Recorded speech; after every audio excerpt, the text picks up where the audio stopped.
share with you some recipes and ideas to deal with that challenging period between Monday and Friday where we don't have a lot of time and yet we still want to make healthy, nutritious meals for ourselves and our families. Not only that, but a lot of us have goals about the type of ingredients that we use in the cooking. That might mean more organic ingredients, more local food, might mean reducing the amount of meat that we eat, especially red meat. And one thing that's important to me is to eliminate the use of packaged processed ingredients in my cooking. So not only are those high in fat and salt, but they don't do much to contribute to the flavor of the food that we eat.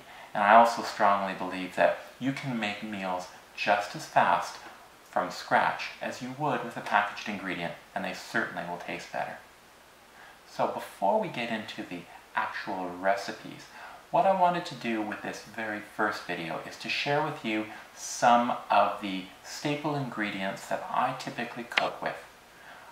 If you're tired of the meals that you're making on a Monday to Friday basis, it might mean that you're buying the same ingredients, the same groceries over and over again. So I thought we'd start out. Let's look at some staples that you can have in your kitchen that we can work with over time to make some new meals and hopefully achieve some of those food goals that we're all working towards. Alright, let's start off by looking at some of the spices that I typically have on hand. Indian food is a great way to prepare vegetarian dishes that are really tasty. These are some of the Indian spices that I typically use all the time. What are they? I've got cloves, garam masala, paprika, mustard seeds, cumin seeds, coriander seeds, and turmeric.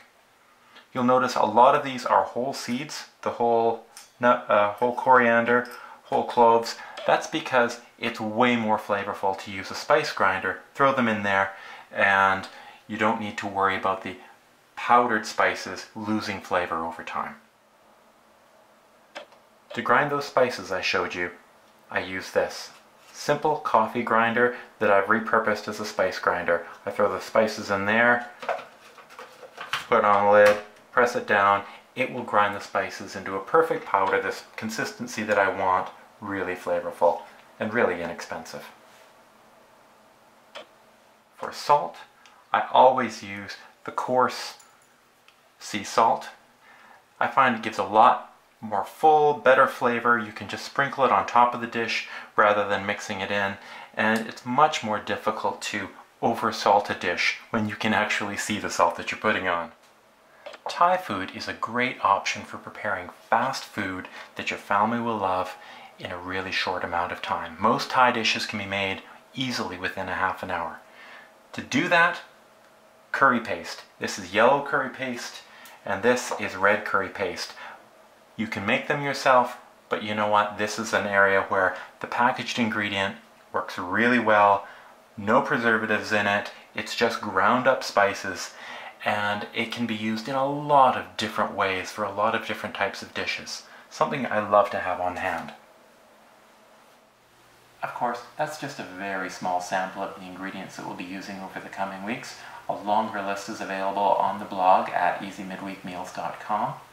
Please join me in the coming weeks as we share more recipes. I'd love to know what went well for you, what didn't, what did you enjoy, and maybe some variations of the recipes that you came up with that improved them even more.